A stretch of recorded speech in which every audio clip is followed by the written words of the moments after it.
हिंदू धर्म में ये कहा जाता है कि वर्ल्ड इज वन फैमिली, वासुदेव कुटुंबकम, कि हम सारे एक ही परिवार के हैं। इसलिए हमारी परेशानियां भी एक जैसी हैं। अब यूरोप उस जगह पे आके खड़ा हो गया है कि अब वो महसूस कर रहे हैं उस दर्द को, उस पीड़ा को, जो कि भारतीयों ने हजारों सालों से सही है। अब यूरोप उस स्थान पे पहुंच गया है जहां पे उसने अपने स्टैंड बड़े क्लियरली लेने शुरू कर दिए हैं अपने देश और अपनी इमिग्रेशन पॉलिसीज को लेकर के। हमेशा से यूरोप जो है ये एक रेवोल्यूशंस का एक सेंटर पॉइंट रहा है, जहां पे लोगों ने खड़े होकर के सरकारों के ऊपर दबाव बनाया है और पावर को छीना है और वहां पे पॉलिसीज को चेंज करने के लिए दबाव बनाया है। यूरोप हमेशा से इसी बात के लिए जानी जाती रही है।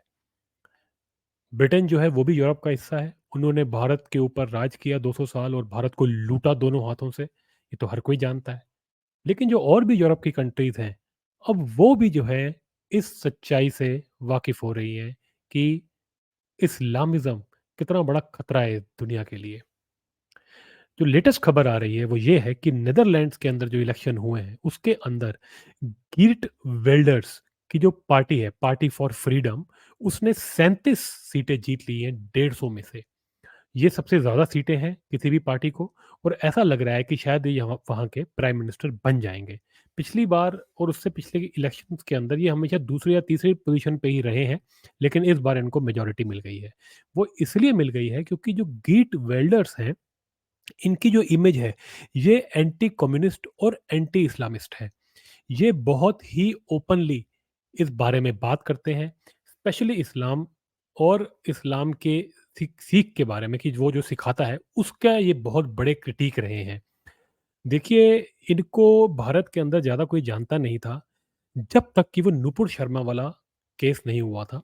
नुपुर शर्मा जो बीजेपी की एक मेंबर है, वो एक डिबेट शो में बैठी थी जिसके अंदर एक इस्लामिक एक जिसे कह सकते हैं आप प्रीचर कह लें, या प्रीचर तो नहीं थे वो, लेकिन एक इस्लामिक सपोर्टर जो खुद मुसलमान थे, उन्होंने आकर के एक अभद्र बात कह दी थी उस टाइम पे।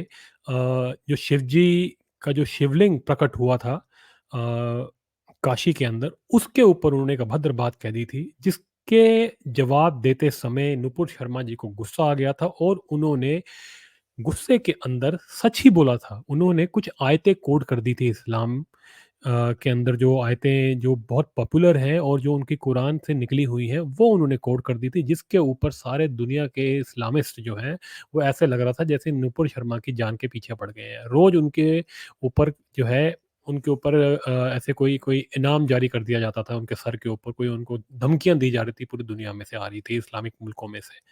तो इस तरह का माहौल बन गया था। उस माहौल के बीच में ये गीट वाइल्डर्स जो हैं, इन्होंने नुपुर शर्मा के सपोर्ट में आकर के बहुत ही ज़बरदस्त ट्वीट किया था, जिसने पूरे भारत देश के लोगों को हिला दिया था। सब हैरान हो गए थे कि ये कौन-सा आदमी है जो कि इतने खुलेआम आकर के जो है इस्लाम और उसकी टीचिंग्स के बारे में उसके खिलाफ बोल रहा है और सच बता रहा है।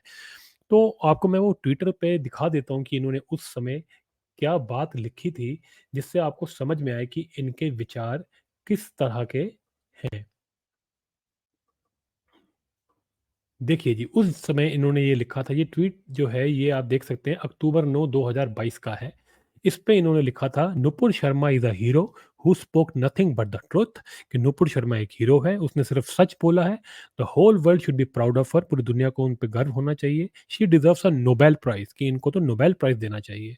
And India is an Hindu nation, the Indian government is obliged to strongly defend Hindus against Islamic hate and violence, कि इंडिया जो है एक हिंदू नेशन है, एक हिंदू राष्ट्र है, और इसको बचाने की और किससे बचाने की? हिंदुओं को बचाने की इस्लामिक हेट और वायलेंस से, इस्लामिक नफ़रत और कट्टरपन से बचाने की ज़िम्मेवारी भारत की सरकार की है। ये इन्होंने उस टाइम पे ट्वीट किए थे, और ऐसे कई सारे ट्वीट इन्होंने नुपुर शर्मा के सपोर्ट में और हिंदुओं के सपोर्ट में किए थे।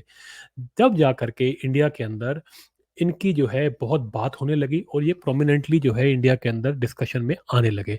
इसका एक ये भी वो हुआ कि कई न्यूज़ चैनल्स ने इनको उस समय बुलाया और इनसे इंटरव्यू लिया, जिस पे आकर के जब इन्होंने बोला और बड़े क्लियरली अपने विचारों को रखा और इन्होंने हिला के रख दिया सबको कि इस तरह का एक क्लियर बोलने वाला इंसान और हिंदुओं को जगाने वाला इंसान एक यूरोपीय देश से आ सकता है और इतने खुल के बात बोल सकता है।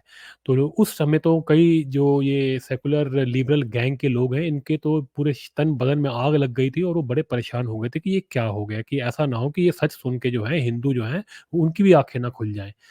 तो उस टाइम पे गीट वेल्डर्स के बारे में कई लोगों ने रिसर्च किया था, तो उस पता लगा था कि ये वहाँ के नेता हैं, लेकिन अब तो ये इलेक्शन जीत गए हैं, अब तो सबको जो है इनके बारे में, जिसे कहते हैं ना, क्यूरियोसिटी हो रही है जानने की इनके बारे में।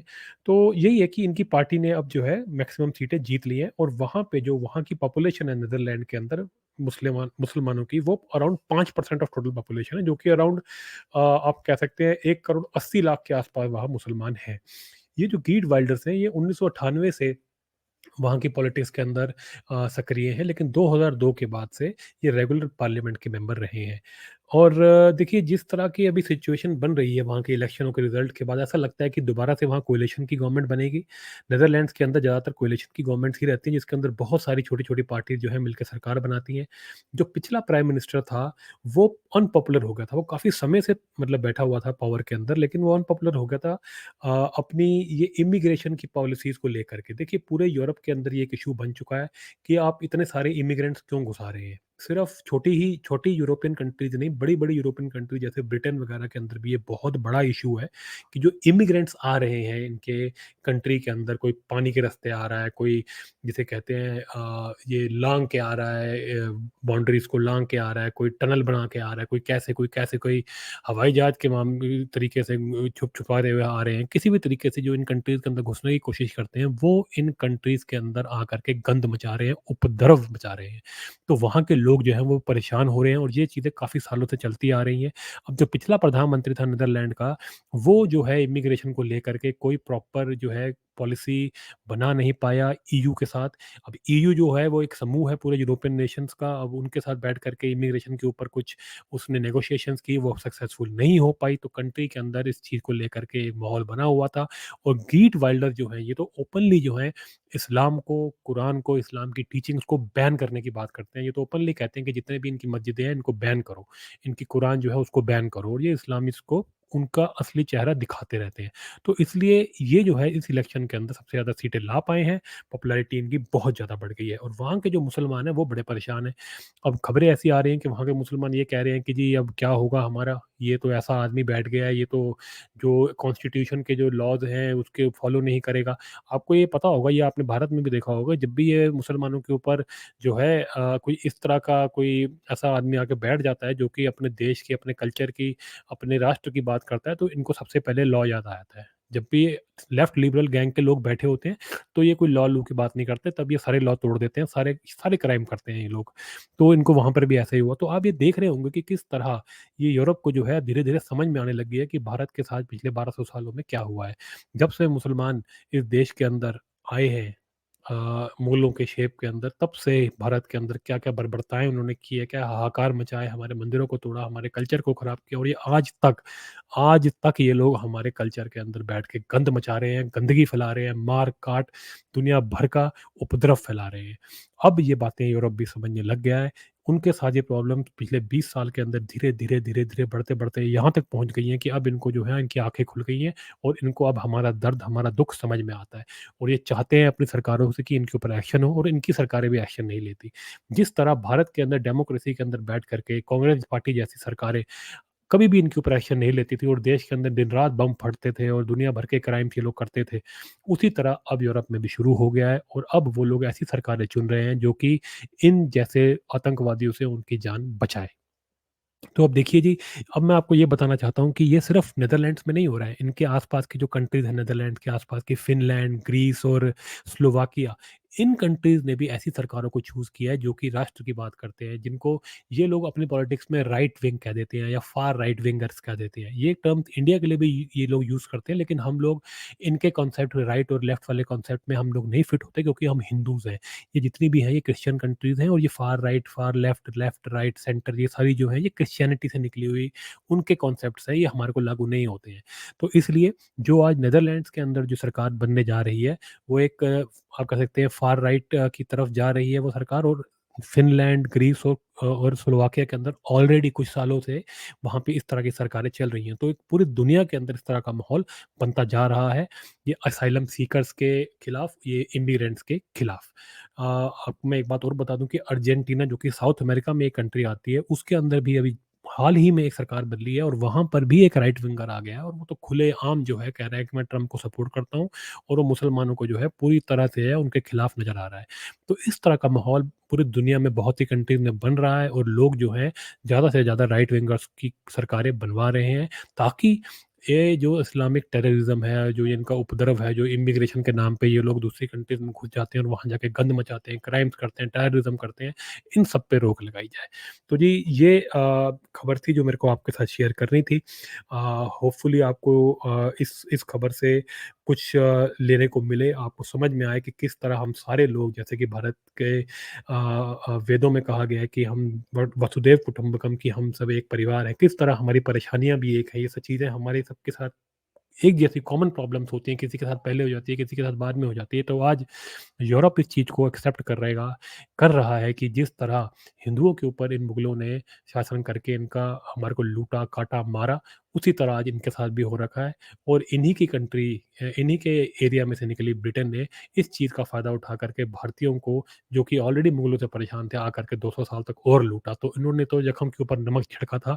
ये सब बातें अब धीरे-धीरे ये समझ रहे हैं, और इनको ये बातें समझ में आ रही हैं।